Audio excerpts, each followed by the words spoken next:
Good morning बच्चों। आज हम देखते हैं 10वीं के हिंदी में पाठ 6.1 जीवन का झरना। कवि है आरसी प्रसाद सिंह। आरसी प्रसाद सिंह का जीवन परिचय देख लेते हैं। प्रसिद्ध कवि, कथाकार एवं एकांकीकार आरसी प्रसाद सिंह को जीवन और यौवन का कवि कहा जाता है। इन्होंने हिंदी साहित्य को बाल काव्य, कथा काव्य, महाकाव्य, गीत काव्य, रेडियो रूपक एवं कहानियों समेत कई रचनाएं दी हैं। इसके प्रमुख कवि संग्रहों में आजकल, कलापी, संचयिता, आरसी जीवन और यौवन, मैं किस देश में हूँ, प्रेम गीत, खोटा सिक्का आदि है। सहज प्रवाह और भाव के अनुरूप भाषा के कारण इनकी रचनाओं को पढ़ना हमेशा ही दिलचस्प रहता है। महान प्रतिभा वाले यह कवि अपने बहुमुखी प्रतिभा के कारण जाने जाते हैं।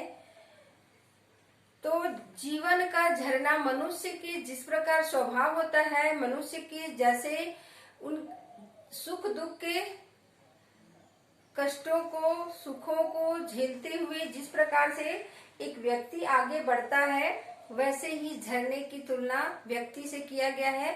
झरना जैसे ही पर्वत से फूट के बहते हुए अनेक बाधाओं को लड़ते हुए आगे जाते हैं, बढ़ते जाते हैं, समतल मैदान में जाते हैं, वैसे ही तुलना यहाँ पर जीवन और यौवन का किया गया है।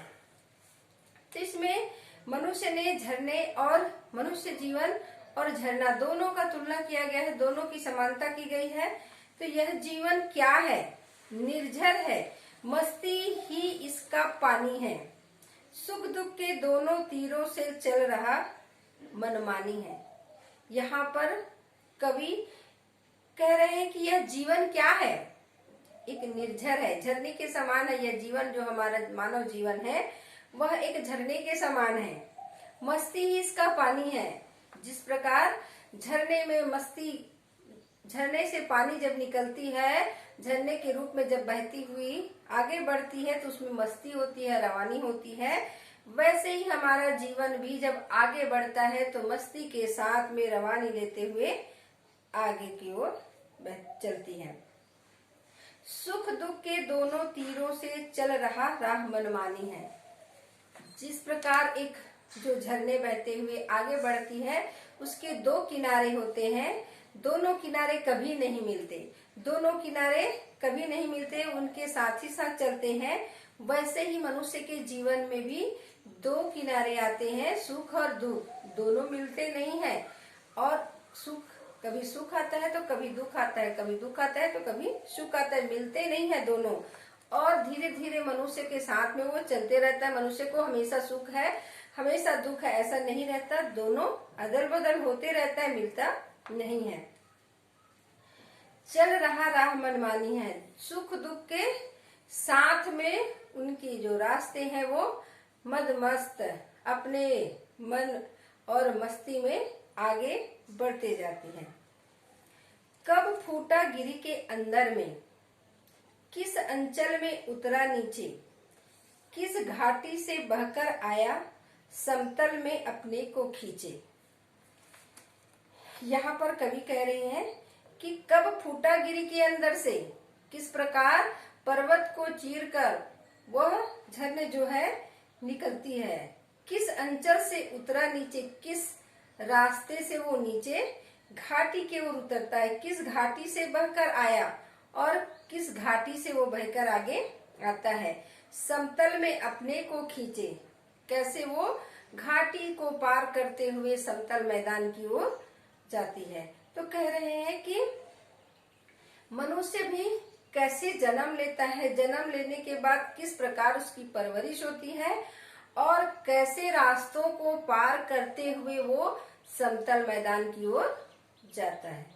तो कह रहे हैं कि जैसे उनका जन्म होता है, किस कष्ट के साथ उनका जन्म होता है, जन्म होने के बाद कैसा उसका परवरिश होता है, किस प्रकार का उसको माहौल मिलता है, फिर उसके बाद किस प्रकार से उसको कठिनाई मिल रहा है कि अच्छा उसको सहारा मिल रहा है, उसको पार करते हुए वो आगे बढ़ता है और जो उसको सुख मिल रहा है, दुख मिल रहा है, कठिनाई मिल रहा है, जो भी है उसको पार करते करते वो समतल अपने साफ सुथरे जीवन में प्रवेश करता है, जहां पर किसी प्रकार का कष्ट न हो, ऊंचाई में हो और दुख कम हो। तो लहरे के समान इनका भी जीवन उन्हीं के साथ साथ चलता है। निर्झर में गति है, यौवन है, वह आगे बढ़ता जाता है। धुन सिर्फ एक है, चलने की, अपनी मस्ती में गाता है। निर्झर में गति है, यौवन है, वह आगे बढ़ता जाता है। झरने में जो है गति है, एक प्रकार का तेज है, उसमें गति है, चलायमान है। यौवन है, युवावस्था है, वह आगे बढ़ते जाता है, निरंतर आगे बढ़ते जाता है। धुन सिर्फ एक है, चलने की, अपनी मस्ती में गाता है। उनको सिर्फ एक ही धुन रहता है, आगे बढ़ने की, और वो अपने मस्ती में आगे बढ़ते जाता है। वैसे ही मनुष्य के यौवन अवस्था जो आती है, यौवन अवस्था में मनुष्य में बहुत गति होता है, तेज होता है। उस समय इतनी स्फूर्ति होती है, ताकत होता है, वह अपने धुन में आगे बढ़ते जाता है, बढ़ते जाता है, क्योंकि उस समय उसको यौवन अवस्था रहता है। यौवन अवस्था एक तो बालक अवस्था, यौवन और वृद्धावस्था। वृद्धावस्था में ऐसे रिटायर का समय आ जाता है तो काम कम होता है, तो तेज स्फूर्ति और काम करने का जो जोश होता है यौवन अवस्था में होता है।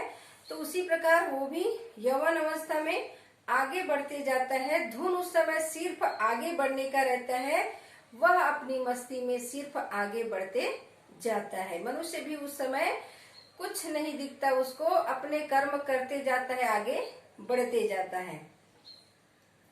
बाधा के डोरों से लड़ता, वन के पेड़ों से टकराता, बढ़ता चट्टानों पर चढ़ता, चलता यौवन से मदमाता। बाधा के रोड़ों से लड़ता, जितने भी बाधा आए, झरना आगे बढ़ते जाती है, और वो उनके पास लहर, जब वो अपना रास्ता खुद तय करती है, जिधर उसको समतल और जिधर उसको ढाल दिखे उधर ही वो मुड़ते जाती है। तो बाधा के रोड़ों से लड़ता, वन के पेड़ों से टकराता। जब नदी जो है, झरने जो है चलने लगती है तो बहुत सारे बाधा को दूर करते जाती है। पहाड़, चट्टान, पेड़ जो भी आए उसको वो पीछे छोड़ते, टकराते, बढ़ता चट्टानों पर चढ़ता, कभी चट्टानों पर चढ़ता, चलता यौवन से मदमाता। अपने यौवन में मदमस्त वो आगे बढ़ते जाता है। उसी प्रकार मनुष्य का भी जीवन होता है, वह भी उस समय की जोश में अपने जितने भी बाधा है, रोड़ा है, उसके जीवन में कई प्रकार की बाधाएं आती है, सामाजिक आती है, पारिवारिक आती है, जो भी है, पढ़ने में हो, काम में हो, जैसा भी समस्या आते जाए, उस सब समस्या को लड़ते हुए, सब समस्या को काटते हुए वह आगे बढ़ते जाता है। यह सब उनके यौवन अवस्था के जोश में वो सबको पीछे छोड़ते हुए आगे बढ़ते जाता है। तो जिस प्रकार झरने का अस्तित्व होता है, वैसे ही एक मनुष्य का होता है। वो भी उसी प्रकार अपने मन मस्त होकर बहते रहता है जैसे झरने, वैसे ही मनुष्य का जीवन होता है। वो भी यौवन अवस्था में अपने मस्ती में लीन रहता है। प्रत्येक जितने भी उसके पास दुख आए, सुख आए, उनकी विपत्ति आए, सबको छोड़ते हुए अपने मस्ती में लीन आगे की ओर वो बढ़ते जाता है, और उस मस्ती में वो हर चीज को पीछे छोड़ते जाता है। तो दोनों की यहाँ पर समानता की गई है। जिस प्रकार झरने, लहरें वो होती है, वैसे ही मनुष्य का जीवन होता है। दोनों की तुलना यहाँ पर की गई है। धन्यवाद।